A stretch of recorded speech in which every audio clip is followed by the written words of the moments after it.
오늘은 특별히 꿈꾸는 교회 신영선 목자님과 이영애 목녀님을 모시고 간증을 듣겠습니다. 목회자 세미나 갔을 때 우리 신영선 목사님이 제일 처음에 간증하시고 또 이영애 목녀님이 간증을 하셨는데 굉장히 많은 은혜를 받았습니다. 왜냐하면 영혼 구원에서 제자 만드는 교회, 이것이 예수님의 우리 지상 명령인데 또 꿈꾸는 교회가 그러한 일을 하면서 그러한 열매들이 많이 일어나는 모습을 봤습니다. 그래서 한 200명 모이던 교회가 지금 한 500여 명 모이는 교회가 되었고, 예수 믿는 사람은 안 봤는데 교회 다니는 사람 오지 말라고 그러는데 생짜배기, 예수 안 믿는 사람, 그 사람들만 전도해서 오고 등록시킨답니다. 그렇게 해서 우리 심영석 목사님과 이영애 목녀님이 전도 받아서 교회 왔는데 1년 3개월 만에, 맞나요? 1년 3개월 만에 또 헌신해서 목자 목녀가 됐어요. 영혼 구원하여 제자 삼는 교회가 꿈꾸는 교회에 이루어지는 모습을 보고 굉장히 많은 은혜와 감동을 받았고, 정말 저도 이런 목회 하고 싶었거든요. 이런 목회 하고 싶고 또 이렇게 교회를 세우고 또 영혼 구원해서 제자 삼는 그러한 교회를 하고 싶었습니다. 네, 그렇게 하고 있는 교회 모델을 보니까 너무너무 감동이 되고 감격이 됐습니다. 그래서 이 은혜를 우리 다 같이 한번 나눴으면 좋겠다 그렇게 생각을 해서 우리 신명선 목자님, 산소 같은 여자 이영애 목사님 초청을 했는데 흔쾌히 오셨습니다. 여러분 들으시고 오늘 여러분 하나님이 여러분에게 주시는 메시지 들었으면 좋겠어요. 그래서 우리도 추수 맥주 감사주일에 하나님께 감사하면서 다시 한번 헌신을 다짐하는 그런 시간 됐으면 좋겠습니다. 먼저 우리 신명선 목자님, 신명선 목사님 나오셔서 간증해 주셔서 박수로 한번 환영하겠습니다. 감사합니다.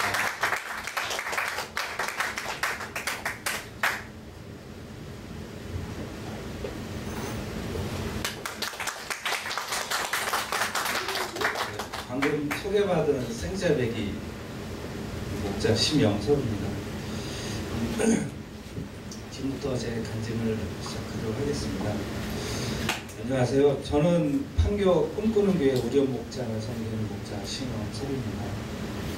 간증자로 소개된 지금 많이 긴장되고 떨리지만 이렇게 쓰임받을 수 있게 용기를 주신 하나님께 먼저 감사드리고, 이렇게 부족한 저희를 초대해 주신 목사님께도 감사드립니다. 저희 목장은 싱글 한 분을 포함해서 총 7가정 16명으로 구성이 되어 있습니다. 특이하게 저희 목장만 교회에서 탈북 청소년을 지원하는 우리홈이란 국내 사역지를 후원하고 있습니다. 아직까지도 많이 좀 미흡하고 부족한 제가 여러분들께 어떻게 목장에 대한 이야기를 전해야 할지 간증문을 준비할 때 사실 많이 좀 막막했었는데, 그렇지만 저희 꿈꾸는 교회에 와서 예수님을 영접하고 그리고 목장의 섬김을 받으면서 제가 목자를 결심하게 된 동기와 목자가 된 이후의 목장 사역, 그리고 제 가족들과 목원들의 변화에 대한 생각을 조금씩 정리하다 보니까 많이 그 부담감이 줄어들었습니다. 그렇다고 해서 목자의 삶이 간단한 건 아니고요. 조금은 힘이 들긴 합니다. 1년밖에 안 된 초보 목자인 저의 목장 사역을 힘들지만 끝까지 좀 들어주시고, 여러분들 또한 목장 사역에 대한 결단의 시간이 되었으면 좋겠습니다. 원래 불신자였던 저는 교회 오기 전까지 사회생활 하면서 바쁘다는 핑계로 회사하고 가정의 경제적인 목표를 채우는 일만 하면서 살아왔습니다. 부자는 아니지만 열심히 일하고 가족들과 함께하는 시간을 즐기고 또 아무 문제 없이 잘 살아오던 중 중학교 다니는 아들이 고등학교 진학을 앞두고 저희 부부는 많은 고민과 걱정을 하게 되었습니다. 아이는 자신의 비전을 위해 잘 다니던 학교를, 일반 중학교를 그만두고 지방의 국제대학 학교를 갈 것을 고민하고 있었던 때였습니다. 그때 저희 가족은 많은 의견의 대립과 또 싸우기도 좀 하고 대립도 하고, 그 결과 아들 스스로 진학할 학교를 선택하게 하였고, 결국에는 지방에 있는 그 기독교 대학 학교로 가기로 결정을 하였습니다. 그리고 아이의 입학을 위해 지인의 도움으로 어렵게 2014년 12월 30일, 아직도 기억이 생생한데, 처음 지금 다니고 있는 꿈꾸는 교회에 오게 됩니다. 아마 송무영신 예배였습니다. 지금도 정신없이 저 안에 우리 아이가 찬양을 들으면서 울고 목사님의 설교 말씀에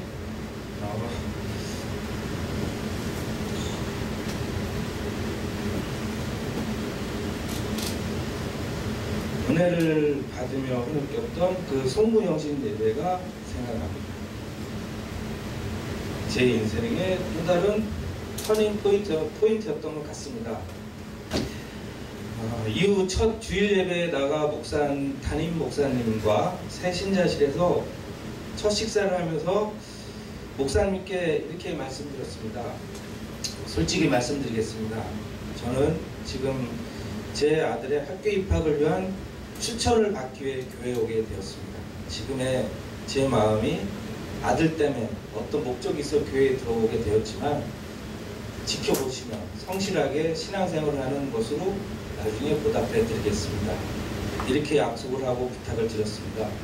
저의 이런 고백을 들으신 목사님께서는 어떤 이유에서든 무슨 조건이 걸렸든 이렇게 오게 된 것은 하나님의 부르심이고 계획입니다. 정말 환영하고 고맙고 축복합니다. 마음의 부담을 덜고 목장 생활과 교회 생활을 잘하는 것으로 하나님 기쁘게 하면 돼요 라고 하시면서 저희 가족에게 축복의 말씀을 하셨습니다. 나중에 알게 된 사실인데, 저희 꿈꾸는 교회에 저희같이 종교가 없는 가정이 이렇게 다 교회에 온 거는 그때 저희가 처음이라고 하였습니다. 그때는 그 정도로 그게 큰 의미가 있는지 몰랐었고요. 이후 교회에 섬기는 많은 분들의 도움으로 저는 교회에서 예배를 드리게 되었고, 목장에도 들어가 목원으로서 삶을 시작할 수 있었습니다. 생소하고 처음 경험하는 예배와 기도의 자리, 그리고 목장 생활은 제 삶에 많은 변화를 요구하였습니다. 특히 목장에 있는 토요일, 그리고 주일 예배, 일요일, 그때 시간 조정하기가 정말 힘들었습니다. 그렇지만 새신자실에서 목사님과 교회 공짜 밥을 먹으며 약속했던 것이 있었기 때문에 예수님 믿겠다고 교회 온 사람이 약속을 또 안 지킬 수도 없고, 진짜 그 교회 밥을 얻어 먹은 게 큰 문제였던 것 같습니다. 사실 저희 교회 와보시면 5층에 식당이 있는데 상당히 맛있습니다. 오시는 분들이 다 맛있어 하시고요. 아직도 기억나는 게, 그때 제가 먹었던 반찬이 제가 좋아하는 멸치무 조림이었습니다. 아직도 지금도 가끔 나오긴 하는데 한번 모셔서 드시면 좋을 것 같습니다. 게다가 또 저희 목장의 목련님은 목장 모임은 토요일마다 제가 좋아하는 콩밥, 밥밥, 두루치기, 된장찌개 이런 걸로 저를, 그러니까 안 오면 안 되게끔, 오지 않으면 안 되게끔 이렇게 하셔서 저는 토요일마다 항상 갔던 것 같습니다. 한 번도 목장을 빠진 적이 없었던 것 같습니다. 믿지 않으시겠지만 그 밥 때문에 저는 주말을 완전히 신앙생활을 비우게 된 것입니다. 모태 신앙이신 분들은 잘 이해가 안 되시겠지만, 하나님 말씀하신 안식일을 지키기 위해 하루아침에 회사 일이나 가정이나 예외 없이 제 시간을 비우고 조정하는 것이 정말 힘든 일이었습니다. 그러한 시간의 조정을 시작으로 저는 목사님께서 늘 말씀하시는 그 변질되는 삶이 아닌 변화되는 삶을 조금씩 크리스천으로서의 발걸음을 할 수 있었습니다. 저희 목사님께서 매주 주보에 목회 칼럼을 쓰시는데, 저도 지금 가져왔지만 그때부터 지금까지 주보를 다 모으고 있거든요. 거기에 있는 목회 칼럼 내용들이 교회 신앙적인 것도 중요하지만 저희 인생을 살아가면서 도움되는 말씀을 많이 하세요. 그 중에 하나가 지금 변질되는 삶이 아닌 변화되는 삶을 하라는 그런 게 저한테 그때 너무 많이 닿았었어요. 특히 목장에서 목장님과 목령님께서 알려주시는 대로 목원들과 삶을 나누고 성경을 듣고, 그러다 보니까 저도 모르는 사이에 세상의 부분들을 먹고 제법 완전히 하진 않지만 제법 있는 사람으로서의 경고를 갖추게 되었습니다. 그러면서도 그런 변화를 받아들인 제가 참 희한했고 좀 이상했었습니다. 왜냐하면 저는 제가 좀 맞다고 하면 다들 그러시겠지만 주변의 영향을 받지 않은 고집불통, 소위 말해서 이제 꼴통이었습니다. 저는 그 변화는 아마 짧고 서툰 제 기도지만 그때마다 하나님께서 저에게 주시는 마음이지 않았을까 이렇게 생각을 하고 지냈었습니다. 이렇게 기도와 하나님의 말씀을 가슴을 품고 목장과 주일 예배에 나가며 교회에서 알려주는 대로 삶 공부까지 해가면서 열심을 다했습니다. 이유는 저도 생각을 모르겠습니다. 근데 이때는 목사님과 같이 했던 그 문자가 때문은 아니었던 것 같습니다. 제 이 마음속에서 뭔가 변화가 일어나는 것 같습니다. 그래서 그냥 목장과 교회에서 앞서가는 분들을 보면서 당연히 그렇게 해야 하는 줄 알고 따라했던 것 뿐이었습니다. 그러면서 항상 마음이 즐겁고 평안했었던 기억이 또 새롭습니다. 그러던 중에 작년 5월 오늘 회사에 있는데 목사님께서 전화를 하셔서 이따가 퇴근할 때 잠깐 보시자는 거였습니다. 네 라고 대답하면서 무언가 며칠 전부터 느끼던 마음의 부담에 이제는 답을 해야 되는 시점이 되었다고 직감할 수 있었습니다. 제가 목장 생활을 하며 어느 누구도 저에게 부담을 준 사람은 없었지만 1년이 넘는 시간 동안 섬김을 받으면서 목자 목사님께 많이 고마우면서도 미안한 마음이 있었습니다. 그리고 베풀어준 사랑을 다른 사람에게 덜어주고 싶고 또 하나님께서 베풀어주신 은혜를 더 많은 영혼들에게 나누고 헌신하고 싶었습니다. 그런 마음이 비기 시작하면서 희한하게도 저희 가족이 목장에 나가는 것을 보고 궁금해하던 주변의 사람들이 하나둘씩 저희 목장에 VIP로 들어오기 시작했습니다. 일부러 맘먹고 전도한 건 아닌데 그 사람들도 그냥 저희 목장에 밥 먹으러 왔다가 교회에 다니게 된 것입니다. 그래서 교회보다는 목장이 영혼권 아닌 체력의 장소인 것 같습니다. 나누고 싶다는 마음이 컸던 것은 아마도 저희들의 사는 모습을 보고 들어온 VIP들 때문인 것 같습니다. 헌신이 미뤄놓은 숙제 같아 개운치 않았을 바로 그때 저는 목사님의 전화를 받고 저도 모르게 하나님께 네 하겠습니다 하고 목장 헌신을 결단을 했습니다. 사실 그 마음을 몇기 전 며칠 동안 많은 고민을 했습니다. 과연 나를 양육해 주신 목장 목사님 저는 잘할 수 있을까? 초신자임에도 불구하고 주님 사랑하는 일로 충만한 아내가 영적으로 부족한 저 때문에 시험들 때마다 잘 견뎌낼 수 있을까? 또 신앙생활을 저보다 더 오래한 목원들도 많이 있어서 잘 이끌어 나갈 수 있을까? 정말 많은 생각들이 오고 갔습니다. 하지만 3초가 지난 후에는 인간이 원래 갖고 있던 본성이 나오게 되니까 바로 3초 안에 바로 결정하라는 목사님 말씀이 갑자기 떠올랐습니다. 더 이상 가다가는 저도 세상과 타협하는 사람이 될 것 같아 목사님 말씀을 다 듣기 전에 네 알겠습니다. 목자 한번 해보겠습니다. 그렇게 결단하고 작년 6월 지난번 목회자 세미나 때 작년에 주일 바로 그곳에서 저는 목자가 되었습니다. 평신도로서 매일매일 기도와 경건의 삶조차 온전히 해내지 못하는 제가 예수님 닮아가는 삶을 살기 위해 섬김의 사역을 하기에는 생각보다 쉽지 않았습니다. 목장을 시작하면서 제게 맡겨주신 그 귀한 목원들을 다른 것도 아니고 교회 공동체를 통해 만났기 때문에 저는 목원들이 믿음의 생활을 잘하도록 도와주고 싶었습니다. 목장 나눔 자료도 만들어주고 목원 아이들을 위해서 기도 편지에 대한 상도 좀 만들어주고 목원들의 집안 행사 있을 때마다 챙겨주고 좋은 말씀들은 또 카톡이든 페이스북이든 올려도 그리고 목원들이 어려운 일이 있으면 지인을 통해서라도 도우면서 목자의 힘으로 그들을 위해 할 수 있는 것은 다 해보았습니다. 그러면서 마음 한구석에는 우리 목원들이 신실한 신앙인일 것이라는 특별한 기대감을 갖고 있었습니다. 그런 기대치가 있다 보니까 목장을 하는 날 급한 일이 생긴 목원이 불참을 알려올 때면 목원에게 서운한 마음이 들고 목장 나눔을 하면서도 마음이 불편하기까지 했습니다.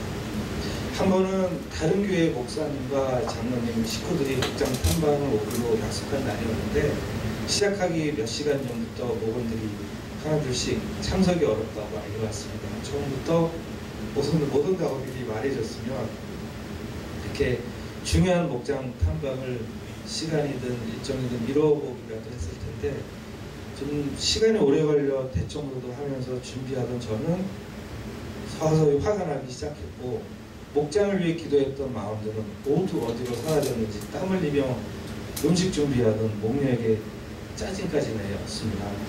그런데 목녀는 더 황당한 말로 다들 늦게라도 올 거니까 기도해보라는 것이었습니다. 저는 화가 솔직히 더 났거든요. 이 상황에 무슨 기도를 하라니. 그런데 목장 시간이 가까워지자 약속이나 한 듯 못 온다 하던 목원들이 하나둘씩 나타났고 VIP 부부까지 참석을 하게 되었습니다. 속으로 이게 무슨 일이래 하면서도 속으로는 이렇게 해준 아내와 그리고 이렇게 인도해 주신 하나님께 감사를 표현했습니다. 그러면서 성령님이 이끄시는 목장 나눔을 통해 목원들이 어떠한 처지에서 목장에 참석하고 교회에 오게 되는지를 그때 알게 되었습니다. 일주일 내내 아이를 돌보는 일로 지쳐있는 목원, 일을 하면서도 주말이면 홀로 계신 시아버지와 친정어머니를 번갈아 찾아보고 섬겨야 하는 목원, 그리고 목장 참석을 아직 결단하지 못한 남편을 위해 저녁 식사를 섬기고 와야만 하는 목원, 가게 운영과 아내의 소원을 위해 열심히 일하느라 잠을 참아가면서까지 목장과 예배에 참석하는 목원, 그리고 싱글의 몸으로 두 개의 일을 소화하느라 새벽부터 공부하고 일하는 목원, 교회는 다니고 싶은데 목장 예배는 좀 부담스럽다며 그주 컨디션을 봐가면서 참석을 하는 목원, 큰 배낭에 무거운 원단 샘플을 들고 하루 종일 시장을 누비다 물적신 솜처럼 돼서야 목장에 오는 목원. 그들의 고백을 듣다 보니 그들을 나름대로 자신의 처지에서 할 수 있는 최선을 다해서 이 목장에 오고 있었던 것이었습니다. 하나님께서 제게 맡기신 목원들은 그렇게 주어진 힘든 환경과 일상을 바쁘게 살아내는 평범한 사람들이었습니다. 처음부터 저의 생각이 잘못된 것이었습니다. 목장은 그저 저 목자의 의를 나타내는 계획과 포부대로 딱 맞춰진 사람이 오는 것이 아니라 맞닥뜨린 환경이나 처지가 급하여 주님의 십자가밖에 기댈 수 없는 영혼들의 안식처였던 것이었습니다. 시간에 쫓기고 여건이 허락치 않음에도 자신들의 생활 가운데 지친 마음에 평안과 위로를 받고자 최선을 다해 달려오는 곳이 바로 목장인 것이었습니다. 그날 이후로 저는 목자로서 우리 목원들에게 항상 감사하고 있습니다. 목원들이 세상에서 제일 편한 마음을 먹고 또 열심히 자신들의 삶과 감사한 이야기 또 웃긴 에피소드 등을 나누면서 마음의 치유가 되는 모습으로 돌아가는 모습을 볼 때 정말 행복합니다. 가끔은 우리 목원들 앞에 두고 일부러 졸기도 하는데 진짜 너무 피곤한 토요일 날이면 목원들이 늦게까지 갈 생각을 안 합니다. 보통 11시 늦게 되면 12시까지 나눔을 하는데 그때는 실제로 졸릴 때가 많이 있기 때문에 일부러 졸기도 합니다. 빨리 애들 가라고. 지금 6시에 식사하고 거의 한 12시에 끝나는 경우가 많이 있습니다. 사실 목장을 하다 보면 힘든 것 하나가 이제 경제적인 문제입니다. 사실 하나님의 일을 하기로 마음먹고 지금까지 오면서 물질이 없어 목원들을 섬기지 못한 적은 없었는데 엄청난 것을 준비하는 것은 아니지만 그래도 토요일 목장에서 차리는 집밥이 먹고 싶어 하는 목원들을 생각하면 하나라도 더 많이 해주고 싶은 게 엄마인 목녀의 마음인 것 같습니다. 그러나 저는 늘 손 큰 아내가 불만이었습니다. 한 번은 큰 솥에 닭볶음탕을 준비해 놓았는데 저희 서현동인데 동네에 GS마트가 있습니다. 거기에는 닭들은 다 거기 들어있던 것 같았습니다. 이 산더미처럼 쌓여있는 그 음식을 보면서 제가 그렇게 손이 크니까 맨날 돈이 부족하다고 하지 하면서 목매의 속을 긁었습니다. 사실 많이 벌어다 주지 못하는 제가 더 미안하고 자존심 상해서 더 그렇게 못되게 말했던 것입니다. 그래도 목련은 끄덕하지도 않고 끄덕하지 않습니다. 왜냐하면 오직 하나님 말씀만 목련은 들고 사니까요. 제 말은 잘 듣지도 않으면서 하나님 말씀이라면 아주 대단한 것처럼 하고 계십니다. 그런데 나중에 보니 목련은 그 음식들을 목원들 식구 수대로 담아서 집에 갈 때 손에 들려보냅니다. 그리고 내일 주일 아침에는 밥하지 말고 이 음식 먹고 아침 예배 늦지 않게 오라는 당부를 합니다. 제가 목련한테 또 의문의 일패를 그때 또 당한 것이었습니다.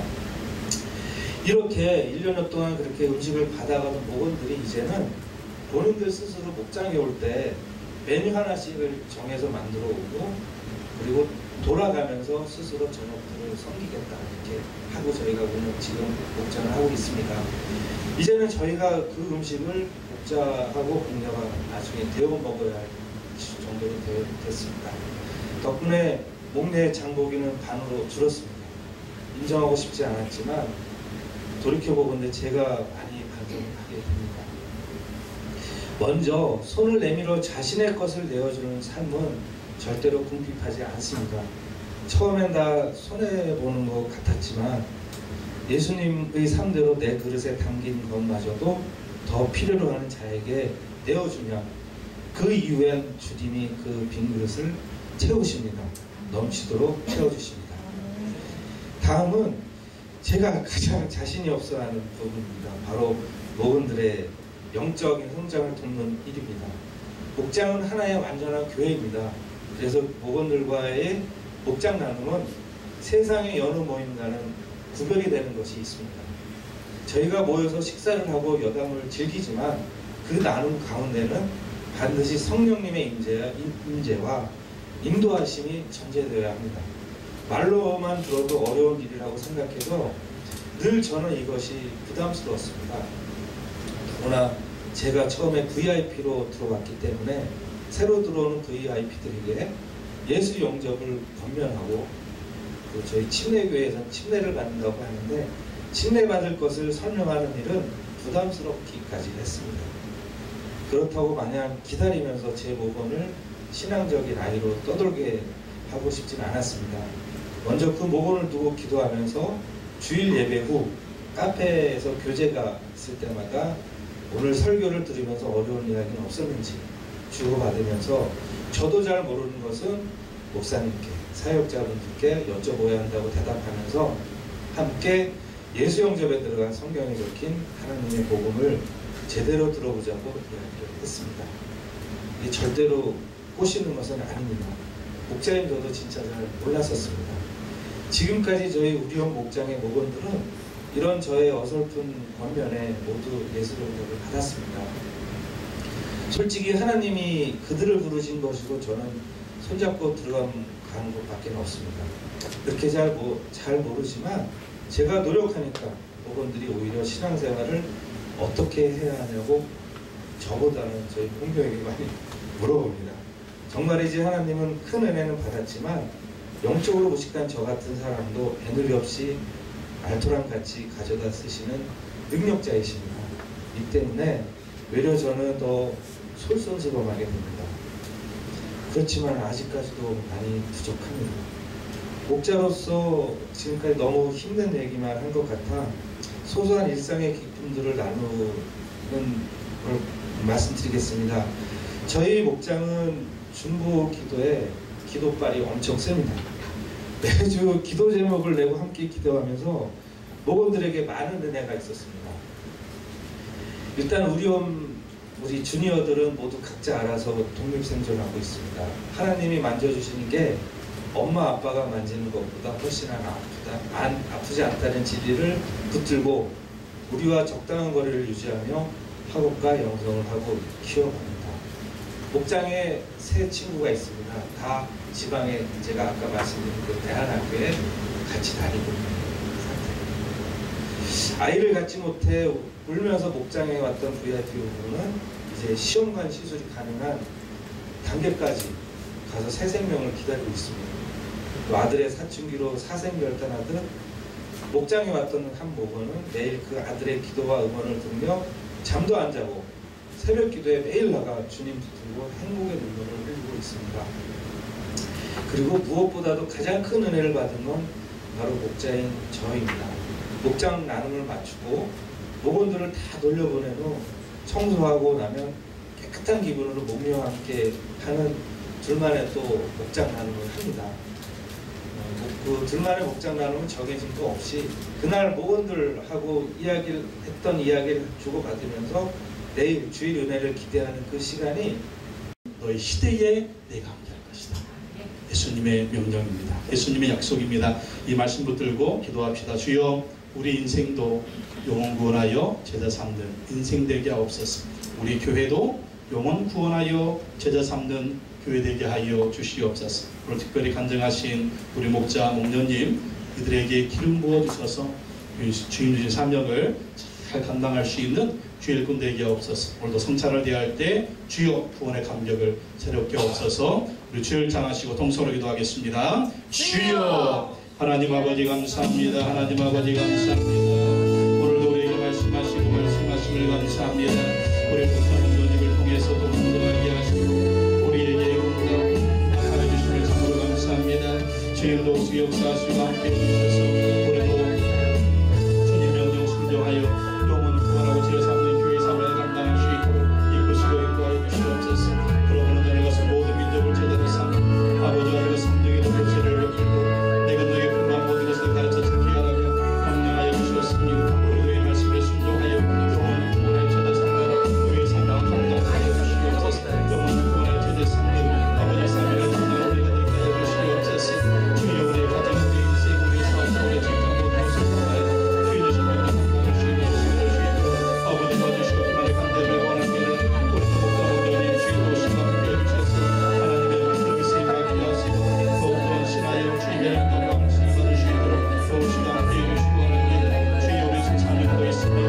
우리 승사명의 사명을 우리에게 주시옵소서. 영원 구원의 제사명의 사명을 끝까지 잘 감당하게 해주시옵소서. 주님의 명령입니다. 함께 하시겠다 약속해 주셨습니다. 함께 하시겠다 약속해 주셨습니다. 주님의 도와주시다 약속해 주셨습니다. 주님 말씀 듣고 믿고 순종하며 아버지를 세상을 감당할 수 있도록 영원 구원의 제사를 감당할 수 있도록 주시옵소서. 오늘도 성찬을 드립니다. 구원의 감격을 새롭게 하여 주시옵소서.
내가 너에게 전한 것은 주께 받은 것이니 곧 주 예수께서 잡히시던 밤에 떡을 가지사 축사하시고 떼어 이르시되 이것은 너희를 위하는 내 몸이니 이것을 향해 나를 기념하라 하시고 식후에 또한 그와 같이 잔을 가지시고 이르시되 이 잔은 내 피로 세운 새 언약이니 이것을 향하여 너 마실 때마다 나를 기념하라 하셨으니 너희가 이 떡을 먹으며 이 잔을 마실 때마다 주의 죽으심을 그가 오실 때까지 전하는 것이니라. 그러므로 누구든지 주의 떡이나 잔을 합당하지 않게 먹고 마시는 자는 주의 몸과 피에 대하여 죄를 짓는 것이니라. 사람이 자기를 살피고 그 후에야 이 떡을 먹고 이 잔을 마실지니 주의 몸을 분별하지 못하고 먹고 마시는 자는 자기의 죄를 먹고 마시는 것이니라. 하나님 아버지 감사합니다. 죄와 허물로 죽었던 우리의 생명 예수 그리스도의 보혈의 피로 다시 살려주시고 하나님의 자녀 삼아주시고 영생 천국과 구원의 축복을 허락해 주심을 감사합니다. 오늘 성찬을 대할 때 구원의 감격을 새롭게 하여 주시옵소서. 다시 오실 예수님을 사모하게 하여 주시옵소서. 우리의 구원자이신 예수 그리스도를 증거하기로 결단하는 시간 되게 하여 주시옵소서. 주님의 지상명령에 순종하여 영혼 구원하고 제자 삼는 사명을 감당하기로 결단하는 이 시간 되게 하여 주시옵소서. 성찬을 다할 때 우리의 마음과 생각과 인생 가운데 더러운 모든 죄악들을 회개하오니 용서하여 주시옵시고 오늘 주의 보혈로 정결하게 거룩하게 온전하게 하여 주시옵소서. 예수님의 이름으로 기도하옵나이다. 아멘. 그리고 죽으시고 부활하신 예수 그리스도를 사모하는 마음으로 우리 성찬을 대하시겠습니다. 찬양하며 성찬하시겠습니다.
주의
시간 몸이 아프신 분은 아픈 곳에 손을 얹으시고 마음에 소원이 있는 분은 가슴에 손을 얹으시기 바랍니다. 그가 찔림은 우리의 허물 때문이요 그가 상함은 우리의 죄악 때문이라. 그가 징계를 받음으로 우리는 평화를 누리고 그가 채찍에 맞음으로 우리는 나음을 받았도다. 그가 채찍에 맞음으로 우리는 나음을 받았도다. 하나님 아버지, 이 시간 예수 그리스도의 보혈의 능력을 의지하여 기도하오니 우리의 모든 질병을 치료하여 주시옵소서. 예수 그리스도의 이름으로 명하노니 모든 질병은 묶음을 놓고 떠나갈 지어다. 머리에서 떠나갈 지어다. 목에서 떠나갈 지어다. 어깨에서 떠나갈 지어다. 허리에서 떠나갈 지어다. 오장육부는 강건해질 지어다. 팔과 발목과 손가락은 강건해질 지어다. 발과 발목과 고관절은 강건해질 지어다. 부인병 성인병도 떠나갈 지어다. 고혈압 당뇨도 떠나갈 지어다. 교육병도 떠나갈 지어다. 고지혈병도 떠나갈 지어다. 우라병과 화병도 떠나갈 지어다. 우울증도 떠나갈 지어다. 불면증도 떠나갈 지어다. 자가들 가운데 역사하는 질병도 예수님의 이름으로 명하노니 다 묶음으로 놓고 떠나갈 지어다. 가정 가운데 가문 가운데 역사하는 마귀 역사, 귀신 역사, 흑암의 역사, 저주의 역사도 예수 그리스도 이름으로 명하노니 다 묶음을 놓고 떠나갈 지어다. 하늘과 땅의 모든 권세를 가지신 예수님, 세상 끝날까지 우리와 함께 하시겠다 약속하여 주셨사오니 그 약속을 베풀어 주시옵소서. 우리가 더욱더 사명 감당하기를 원하오니 사명 감당하며 나갈 때 살아계신 예수 그리스도의 능력과 역사를 더 경험케 하여 주시옵소서. 인생 가운데, 가정 가운데, 자녀들 가운데, 사업장과 직장 가운데 모든 기도의 문제를 하나님께 아뢰었습니다. 주여 들으시고 응답하여 주셔서 주인 사명 감당케 하여 주시옵소서. 승리하게 하셔서 주인 사명 감당하여 하나님께 영광 돌려 드릴 수 있는 우리가 되게 하여 주시옵소서. 이 시간 주신 바에 감사하여 예물 드리기를 원합니다. 우리의 손길을 주장하여 주셔서 기쁘고 감사한 마음으로 드리게 하여 주시옵소서. 가정 가운데, 사업장과 직장 가운데 물질이 없어 어려움 당하지 않도록 도와주시옵시고 차고 넘치는 물질의 복을 허락하여 주셔서 하나님을 섬기는데, 사명 감당하는데, 자녀를 양육하는데 부족함이 없도록 채워주시옵소서. 예수님의 이름으로 기도하옵나이다. 아멘. 우리 찬양하면서 준비하신 예물 드리시겠습니다.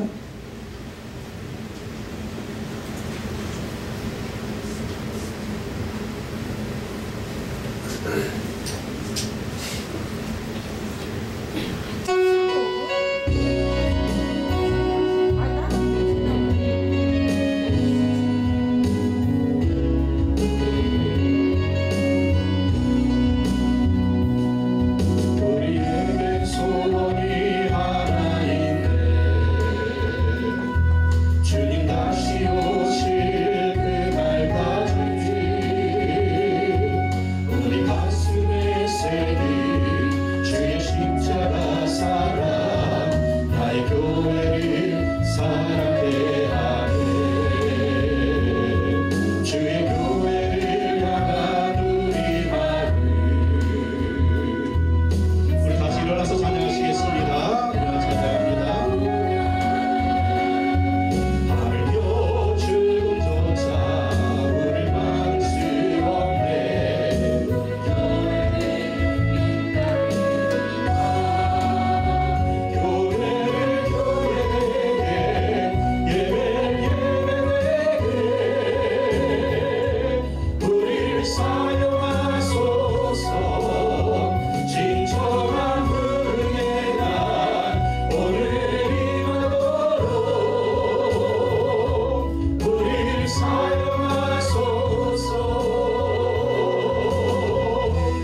번째 맥주 감사주일로 올려드리며 귀한 예물을 올려드립니다.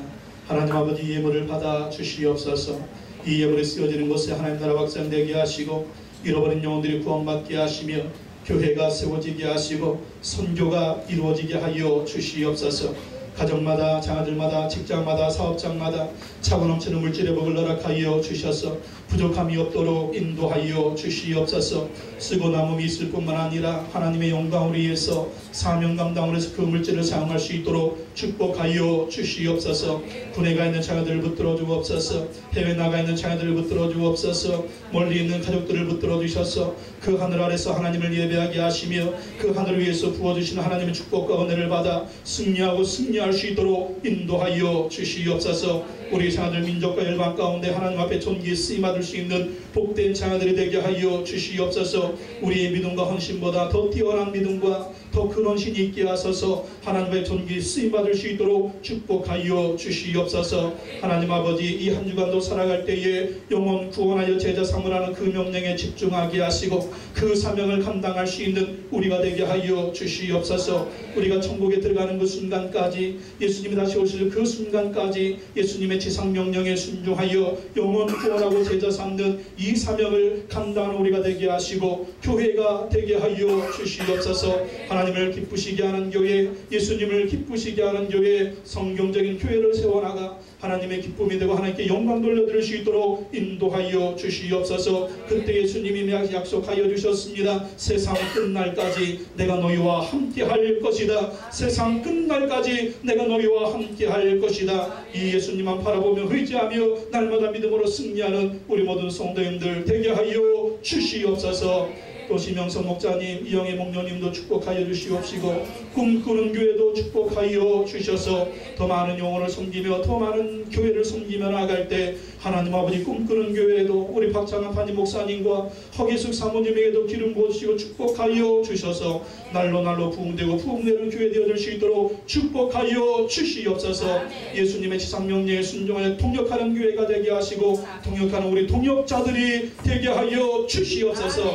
세상에 헛된 것 꿈꾸지 말게 하시고 예수님의 지상명령 영혼 구원하여 제자 삼으라는 그 꿈을 향하여 한 마음과 한 뜻이 되어 한 교회가 되어 주님의 이름을 높일 수 있는 우리 모두가 되게 하여 주시옵소서. 우리를 하나로 묶어주신 성령님 감사합니다. 오직 하나님의 영광을 위하여 예수 그리스도의 영광을 위하여 나아갈 수 있는 우리 모두가 되게 하여 주시옵소서.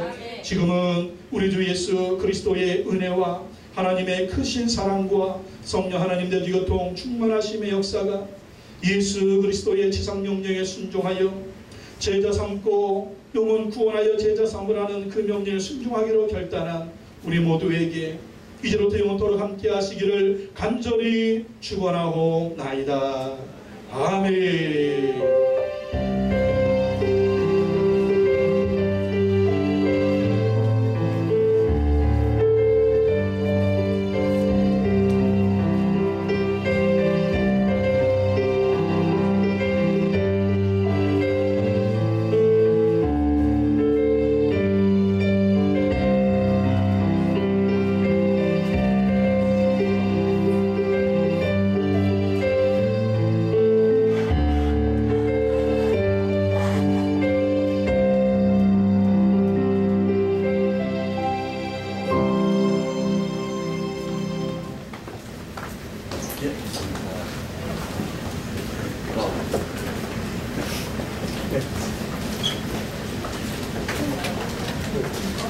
오늘 2층 가서 식사하시고요. 식사하면서 우리 목자 목녀님한테 궁금한 점이 있으면 질문도 하시고 또 얘기도 듣고 그런 시간을 갖도록 하겠습니다.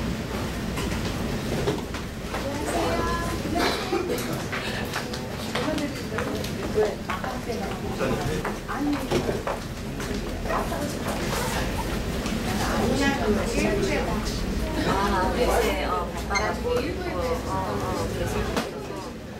완전 기존에 지금 전주 저번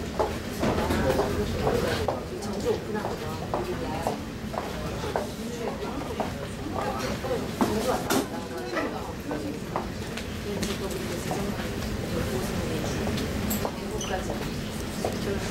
세상 그 무엇과도 바꿀 수 없는 보너스 같은 25실입니다. 그때마다 우리는 목자 목명하게 잘했다. 하나님 앞에 갈 때까지, 죽을 때까지 목자 목명하자. 목원이 하나도 없더라도 그때 우리 둘만 하면 된다. 목자하자. 이렇게 다짐을 합니다. 정말 좋습니다. 목자 목명하는 게. 제게는 소망이 하나 있습니다. 하나님을 만나서 기쁜데 저희 사랑하는 사람이 같이 기쁨을 나눌 수 있으면 하는 것인데, 홀로 사시는 저희 어머니가 지금은 종교가 달라 하나님 앞에 예배 드릴 수가 없지만, 제가 목자로서 사명을 목숨처럼 아끼며 해낼 때 언제가 주님께서 친히 구원해 주시려 믿습니다. 항상 함께 하시는 아버지께서 저희 기도에 응답해 주실 것을 믿습니다. 마지막으로 6월 지나갔지만 5월하고 6월인 어버이날이라고 해서 제가 한번 적어봤습니다. 지금은 하늘나라에 계시는 돌아가신 제 아버지의 기억을 떠올리며 간증을 마무리하겠습니다. 다 같은 경험을 하셨을 건데, 어릴 적 아버지께서 퇴근하고 들어오시면 항상 몸에서 나던 땀 냄새, 발 냄새, 때로는 술 냄새 무척이나 싫어했고, 또 저희 아버지만 그러신 줄 알았던 기억이 납니다. 이제는 제가 그 아버지 나이가 된 지금 제 몸에서도 그 신내가 나고 있습니다. 자식들 먹이고 키우시느라 너무 열심히 뛰어다니셔서 온몸에 그런 냄새가 났던 것이었는데 그때는 몰랐었어요. 오늘도 하나님 아버지께서도 저희를 가르치고 먹여 살리시느라 하늘에서 정말 열심히 일하고 계실 것입니다. 믿음이 부족하고 철이 없는 이 아들이 그래도 두 손 모아 기도하고 목자하는 것을 기특하게 생각하셔서 또 그렇게 땀을 흘리고 눈물을 흘리고 계실 것입니다. 저를 다시 살게 해주신 아버지는 제 마음속에 영원히 살아 계시다는 것을 믿습니다. 초보 목자인 저의 믿음, 지금은 아주 보잘것없지만 오늘 이 자리에서 여러분과 함께 하고자 했던 것은 저의 작은 믿음이 점차 자라나서 하나님 아버지의 영광을 나타낼 수 있을 정도로 아름다운 믿음이 되기를 소망해서입니다. 마지막으로 하나님 아버지 사랑합니다. 아버지 보고 싶습니다. 목자 목명 열심히 하겠습니다. 간증을 마치겠습니다. 감사합니다.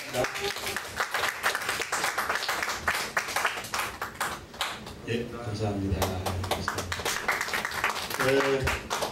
목사 간증을 하셨는데 이제 아내 얘기를 들어봐야 됩니다. 한쪽 얘기만 들으면 안 되고 다쪽 얘기를 들어야 되는데, 우리 목녀로 수고하시는 이영애 목녀님, 예, 산소 같은 여자 이영애 목녀를 박수로 한번 환영하겠습니다.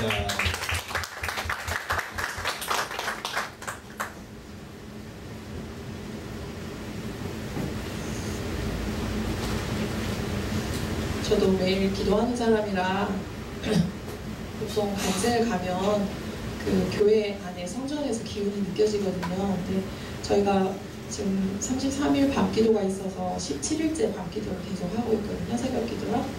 오늘 들어왔는데 제가 앞에 이렇게 앉는 거를 되게 겁내요. 은혜를 막 부어주시면 간증이 안 될까봐. 근데 오늘도 사실은 아주 작은 인원의 목소리였는데 하나님께서 제가 찬양할 때 주신 그 말씀과 장면이 있었어요. 일단 간증 끝나고 교제할 시간에 제가 한번 말씀드리겠습니다. 목자는 원래 남자들은 시간 조절도 잘 못하고요. 잘 못하는 게 많아요. 그래서 제가 빨리 목녀로서 삶을 이제 여러분들한테 나눠드릴 텐데요. 매일매일 그냥 감사하기만 하고 행복하기만 한 그런 목녀이긴 맞아요. 그렇지만 아직도 완성되지 않은 그런 저라서 하나님께 제가 사역을 하는 동안에 굉장히 많이 깨트리시고 힘들게 하시고 또 고난의 시간들을 주는 것도 있습니다. 그렇지만 여러분들 앞에서 서서 제가 나름은 목묘한 지 이제 1년 6개월 정도도 안 된 그런 아주 핫한 목묘이기 때문에 여러분들한테 제 삶을 하나씩 나누어 드리고자 합니다. 사실은 제가 가정교회를 들어와서 이게 제 인생의 처음이었고 교회라는 곳에 온 것도 처음이었었어요. 그래서 저는 그 전에 가정교회가 아닌 그런 교회의 그런 것을 비교할 줄을 모릅니다. 그래서 좀 치우치는 그런 부분들이 있지만 여러분들이 성령의 도우심으로 잘 받아서 들어주실 줄이라 믿습니다. 네, 보시는 것처럼 저는 목자도 그렇지만 저도 좀 연식이 된 사람이에요. 그래서 여러분들이 생각하시는 것보다 훨씬 더 세상에서 오랫동안 하나님을 모르고 살았습니다. 믿기지 않으시겠지만 48살이 돼서 처음으로 하나님 이야기를 들었어요. 그래서 제가 꿈꾸는 교회에 처음 들어갔을 때 목자와 함께 송구 영신 예배 때 예수 그리스도의 십자가라는 얘기를 처음 들었어요. 사람들이 그 이야기를 하면 오히려 그게 더 기적이라고 그래요. 어떻게 48년 동안 하나님의 복음을 들을 수 없었을까. 근데 사실 크리스마스 때 아니면 여름 성경학교 이런 데 가는 친구들을 볼 때마다 세상에서 살기 힘들고 어려운 사람들을 교회에서 저렇게 도와주는구나 이런 것만 생각을 했었어요. 그렇다고 해서 제가 뭐 엄청나게 잘난 사람은 절대 아니고요. 그냥 집안이 어렸을 때 조금 요즘 말로 말하면 뭐 금수저 정도는 아니어도 은수저 정도 물고 태어날 정도의 그런 부유한 집안이었었어요.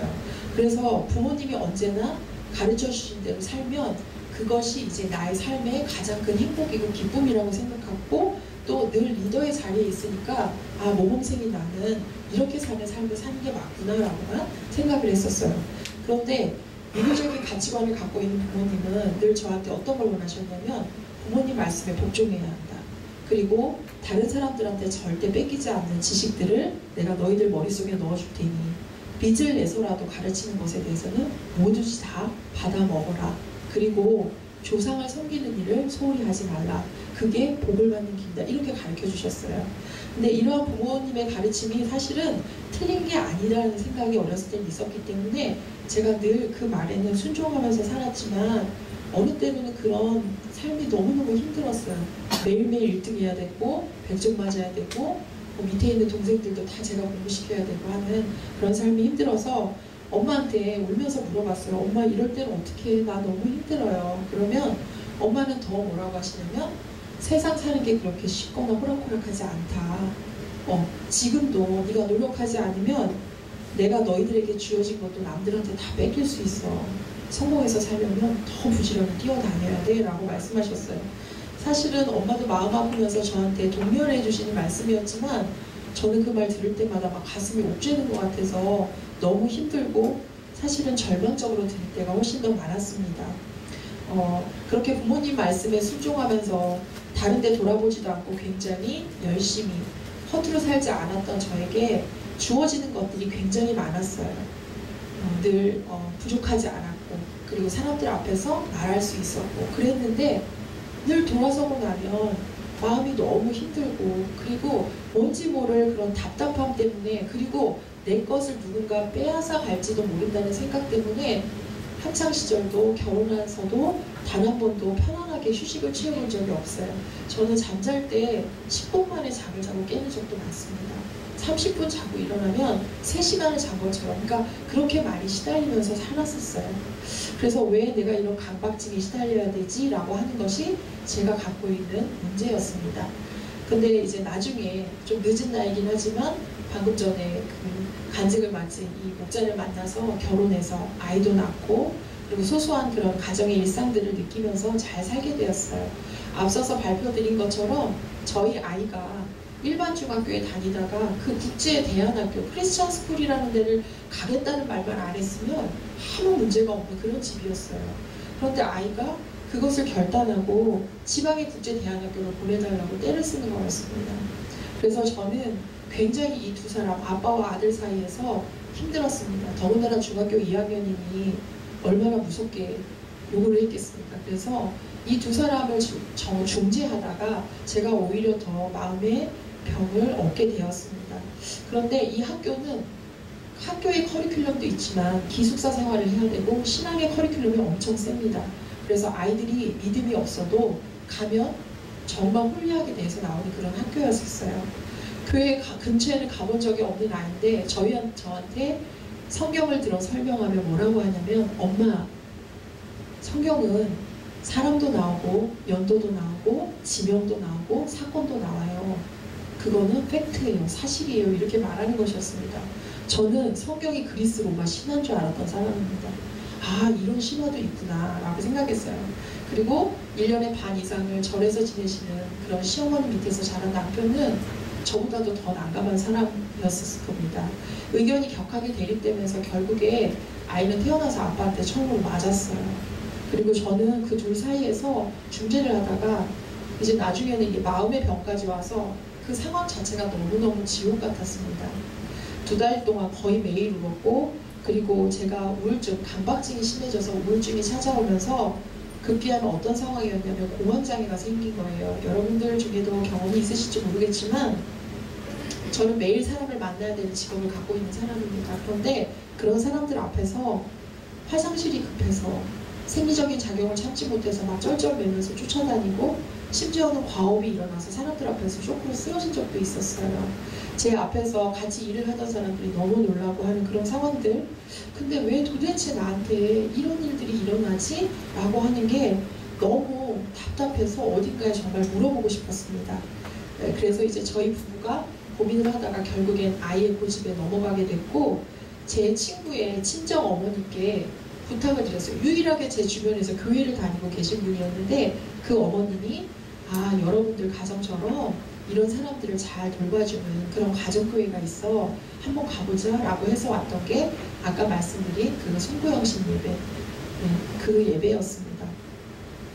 사실 어린 아들의 그런 비전을 위해서 제가 간절한 마음으로 교회에 오기는 했는데 주기도문도 모르죠. 성경책은 본 적도 없죠. 그리고 예배를 어떻게 드려야 되는지도 몰라서 갈 때마다 예배는 들어갔는데 그냥 울고만 나왔어요. 그래서 사람들이 목자한테 이상한 눈빛으로 쳐다봤다 그래요. 도대체 무슨 사연이길래 저렇게 아내가 매일 예배 와서 저렇게 우나.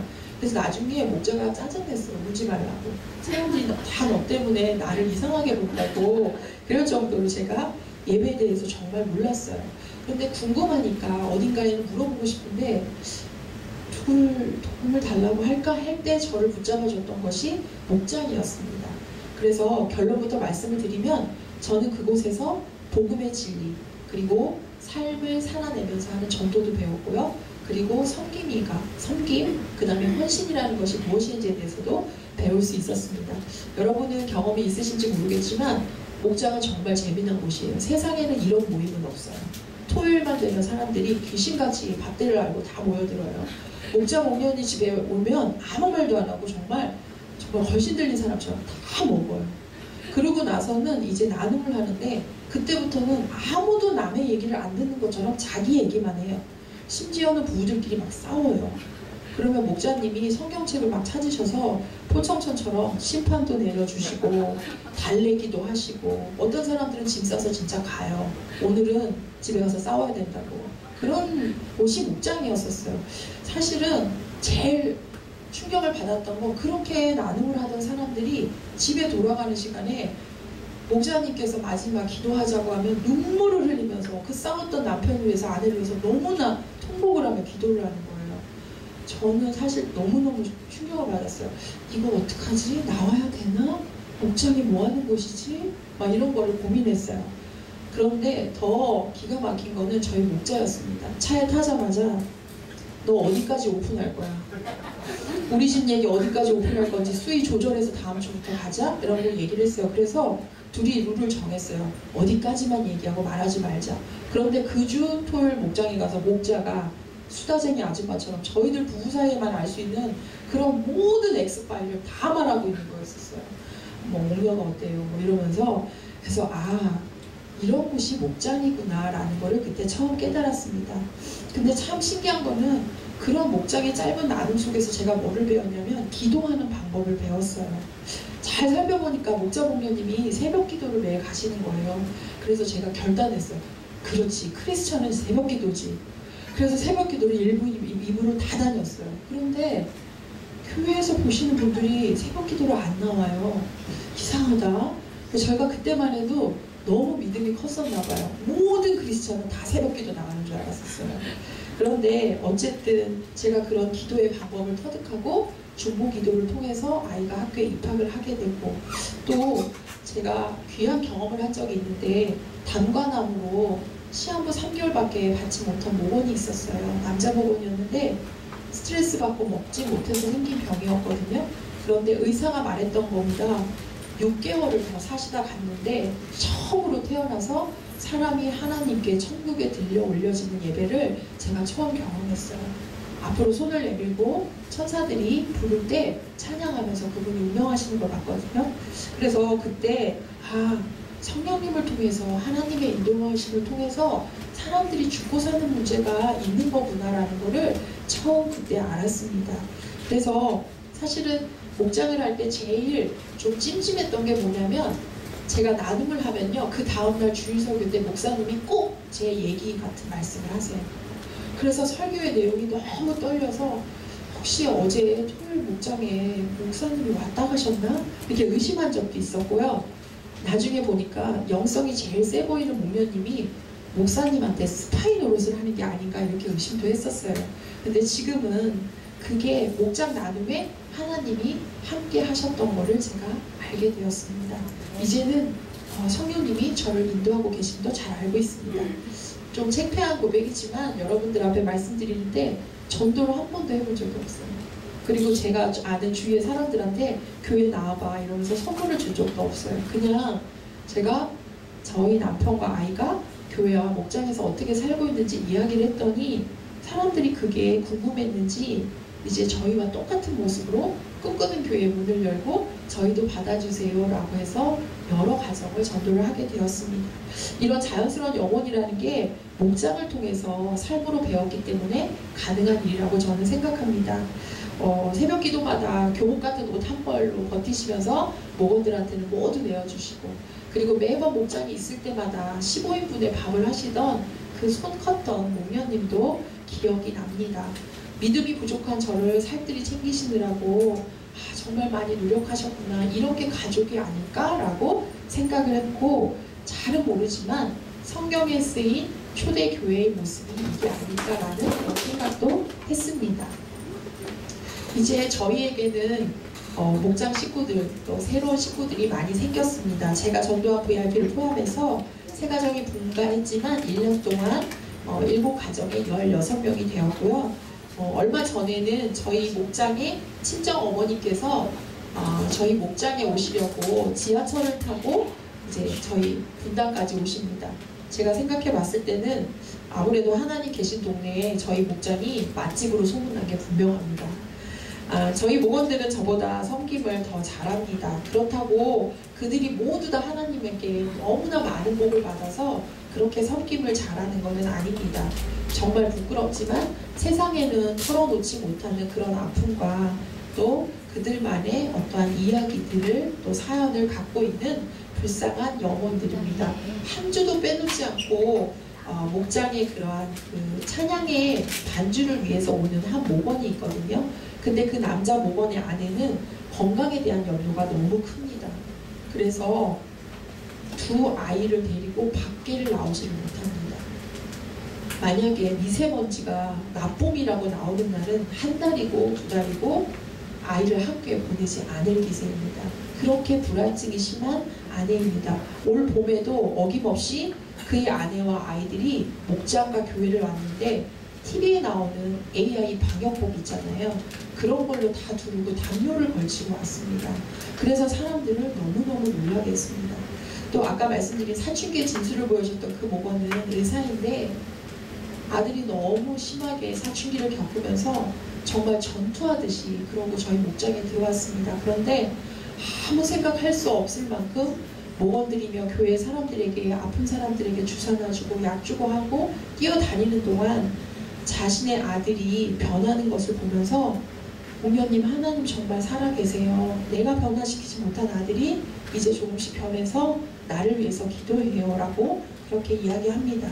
또 한 목원은 세상에서 제일 싫어하는 게 교회 다니는 사람과 밥을 먹는 걸 싫어하는 남편을 둔 목원이에요. 그래서 이 목원은 목장에 오기가 정말 힘들어요.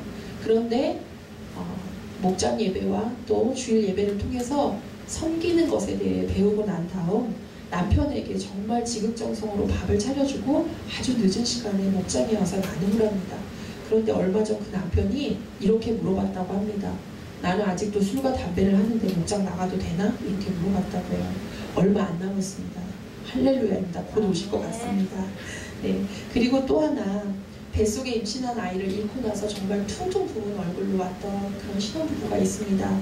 그런데 새벽 기도를 할 때마다 제가 아이를 달라고 그렇게 중보 기도를 하는데 하나님이 제 장면으로 보여주시는 것은 그게 아니라 그 두 사람의 마음속에 꽂혀있는 미움이었어요. 아기를 못 가지면서 원망을 했던 그 모든 사람들의 얼굴이 보이면서 하나님이 저한테 뭐라고 말씀하시냐면 그 미움의 뿌리들을 다 꺼내버려라. 그래야지 새 생명이 잉태될 것이다. 이렇게 말씀하셨어요. 그래서 그 VIP를 두고 예수 영접하고 침례하고, 그래서 아까 목자가 간증한 것처럼 이제 시험관 시술을 기다리고 있습니다. 아마도 하나님 아버지께서 그 부부에게 태문을 열어주실 것 같습니다. 제가 그 목원들보다 나을 거 하나도 없어요. 저는 일만 하고 살고 공부만 하고 살아가지고 잘 못해요. 그렇지만 하나 고백하자면 어느 정도로 바보 같았냐면요. 목자가 결혼해서 저한테 생활비를 줬어요. 근데 이제 목자가 저보다 못 살다 잘 살다 이런 게 아니라 두 사람이 독립해서 사는데 맞벌이라니까 아주 작은 금액을 줬는데 저는 그게 용돈인 줄 알고 다 썼어요, 생활비를. 그리고 돈이 없어서 집 밖을 안 나가고 가만히 있었어요. 또 한 번은 가계부를 쓰라 해서 가계부 열심히 쓰는데 15,000원이 계속 비는 거예요. 그래서 거기다가 쓸 말이 없어서 붕어빵 15,000원 이렇게 썼어요. 근데 검사를 하던 목자가 뭐라고 하냐면, 야 도대체 붕어빵 15,000원 붕어 몇 마리인 줄 알아? 이렇게 얘기를 하는 거예요. 그래서 내가 다 먹었어요. 이렇게 거짓말한 적도 있었어요.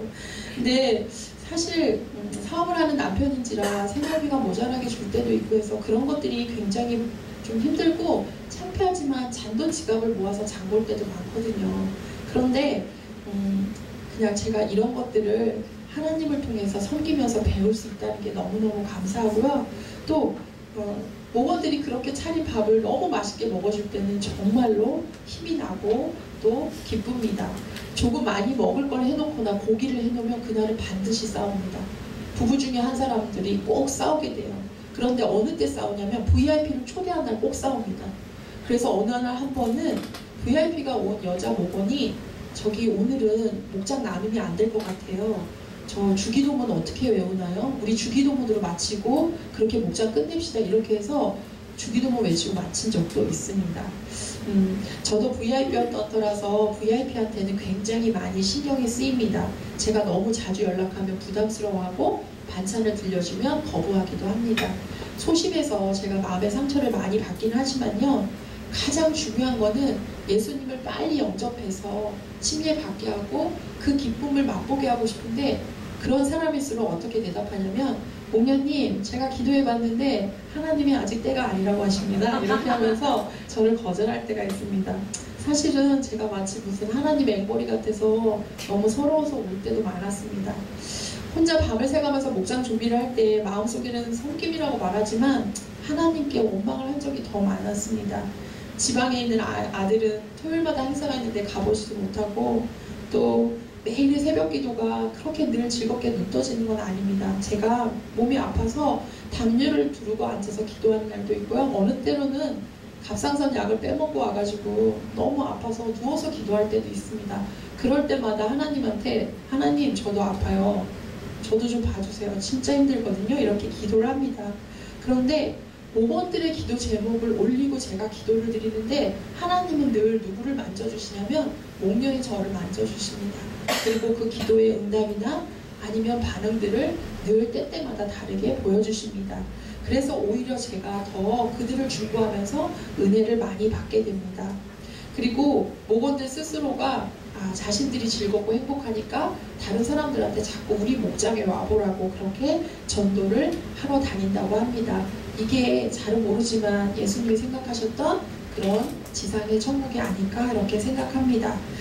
제가 목녀가 되고 나서 가장 큰 변화를 겪게 된 것은 가정의 변화인데 저희 목자가 보시다시피 굉장히 호락호락하지 않은 사람입니다. 결혼생활 내내 옷장을 따로 쓰고 청소는 기본이 3시간입니다. 절대 누구한테 말하고 하지는 않지만 본인이 그렇게 스스로 열심히 하면서 사는 사람입니다. 그런데 그 목자가 목원들을 위해서 집을 다 오픈하고 가장 자신이 아끼는 그런 공간들을 목장의 아이들을 위해서 내어주고 하는 것을 보면서 굉장히 많이 놀랐습니다. 처음에는 이사 많이 다녔어요. 집에서 집으로. 중요한 거 치우느냐고.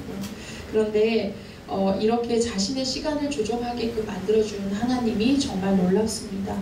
지방 학교에 떨어져 있는 아들은 그곳에서 믿음의 자녀로 잘 성장하고 있습니다. 엄마와 아빠를 교회로 인도했던 것처럼 하나님이 무엇을 기뻐하는지 알면서 배워가고 있습니다. 그럼 목련이 저는 무슨 은혜를 받았는지 궁금하시잖아요. 근데 제가 강박증도 있고 공황장애도 있고 별게 다 있었다고 그랬잖아요. 근데 제가 여러분들 앞에서 이렇게 간증하고 있잖아요. 얼마 전에는 비행기 타고 제주도 가서 제주도에서도 간증했습니다. 분명히 하나님이 저를 안수해 주신 게 맞습니다. 저는 밥자라는 목련 장금이는 맞는데요. 산소 같은 이영애는 아니에요. 앞에서 고백드린 것처럼 제가 당대신앙이라 마음이 많이 급하고 또 해야 할 일도 많습니다. 그래서 여러분들 신앙생활이 길으신 여러분들보다 에피소드도 적고 또 말씀드릴 것도 수려하게 많지도 않아요. 그렇지만 한 가지는 제가 배워서 알고 있습니다. 하나님이 이 땅에 저희를 보내신 목적이 바로 영혼구원에서 제자 삼으라는 그 사명은 분명하게 알고 있습니다. 왜냐하면 제가 그 말씀에 은혜 받은 자로 이렇게 서 있기 때문에 그렇습니다. 만약에 제가 교회 들어왔을 때 목사님이나 여러분들이 저에게 성경 구절을 외우게 하거나 찬양하는 법을 가르쳤다면 아마 저는 도망갔을지도 몰라요. 그런데 이렇게 목장을 통해서 저를 잘 양육해 주었기 때문에 제가 목녀로서 또 간증자로서 이곳에 서 있는 것 같습니다. 한 가지만 말씀을 드리고 간증을 마칠까 합니다. 제가 성경을 통해서 배운 예수님은 하나님이 원하는 곳에서 하나님이 하시는 일을 하나님의 방법으로 사셨던 분입니다. 세상 가운데서 전도하고 제자 삼아서 영혼 구원하여 하나님의 뜻대로 살도록 가르쳐 주셨습니다.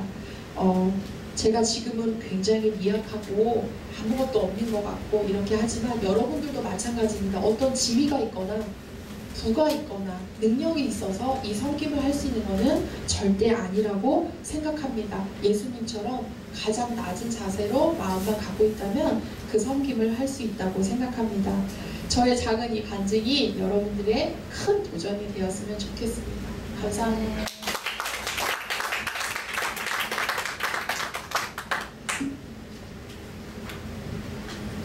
네, 감사합니다. 심영선 목사님, 또 이영애 목련님 이렇게 간증해 주시고 이렇게 도전을 주셔서 감사합니다. 우리 다시 한번 박수로 한번 네, 이렇게 꿈꾸는 교회가 또 주님 주신 명령, 영혼 구원하여 제자 삼는 그 교회를 사역을 하고 또 우리 목자 목련이처럼 이렇게 전도받고 또 훈련받고 또 헌신하는 그런 모습을 볼 때 주의 명령을 수행하는 그런 교회다, 이제 그런 생각을 합니다. 우리 교회도 이런 교회가 되기를 원합니다. 그래서 오늘 다른 말씀 필요 없고 오늘 말씀, 주님 주신 말씀 우리 한번 읽고 이 말씀 붙들고 이러한 모습의 우리 모습 또 교회가 되게 해달라고 기도했으면 좋겠습니다. 마태복음 28장 18절에서 20절 말씀 우리 한번 다 참모습을 읽을까요? 다 같이 읽겠습니다. 시작. 예수께서 나와 말씀하여 이르시되 하늘과 땅의 모든 권세를 내게 주셨으니 그러므로 너희는 가서 모든 민족을 제자로 삼아 아버지와 아들과 성령의 이름으로 세례를 베풀고 내가 너희에게 분부한 모든 것을 가르쳐 지키게 하라. 볼지어다 내가 세상 끝날까지 너희와 항상 함께 있으리라 하시니라. 아멘. 예수님의 마지막 명령입니다. 예수님의 유언과도 같은 명령입니다. 마지막으로 승천하시기 전에 제자들에게 말씀하셨습니다. 하늘과 땅의 모든 권세를 내게 주셨으니 예수님은 하늘과 땅의 모든 권세를 가지고 계신 주인이십니다. 그 주인께서 명령하십니다. 그러므로 너희는 가서 모든 민족을 제자로 삼아라. 가서 모든 민족을 제자로 삼아라. 무슨 말입니까? 전도해라, 제자 삼아라. 전도해라, 제자 삼아라. 그래서 아버지와 아들과 성령의 이름으로 세례를 베풀고 내가 너에게 분부한 모든 것을 가르쳐 지키게 하라. 예수님의 명령입니다. 볼지어다 그렇게 하면 어떻게 하신다고요? 내가 세상 끝날까지 너희와 항상 함께 있으리라. 예수님 누구와 함께 하신대요? 영혼 구원하고 제자 삼는 너희와 함께 할 것이고, 영혼 구원하고 제자 삼는 너희 교회와 함께 할 것이고, 영혼 구원하고 제자 삼는 너희 시대에 내가 함께 할 것이다. 예수님의 명령입니다. 예수님의 약속입니다. 이 말씀 붙들고 기도합시다. 주여, 우리 인생도 영혼 구원하여 제자 삼는 인생 되게 하옵소서. 우리 교회도 영혼 구원하여 제자 삼는 교회 되게 하여 주시옵소서. 오늘 특별히 간증하신 우리 목자 목녀님, 그들에게 기름 부어 주셔서 주님 주신 사명을 잘 감당할 수 있는 주의 일꾼 되게 하옵소서. 오늘도 성찬을 대할 때 주여 구원의 감격을 새롭게 하옵소서. 우리 주를 장하시고 통성으로 기도하겠습니다. 주여, 하나님 아버지 감사합니다. 하나님 아버지 감사합니다. 오늘도 우리에게 말씀하시고 말씀하심을 감사합니다. 우리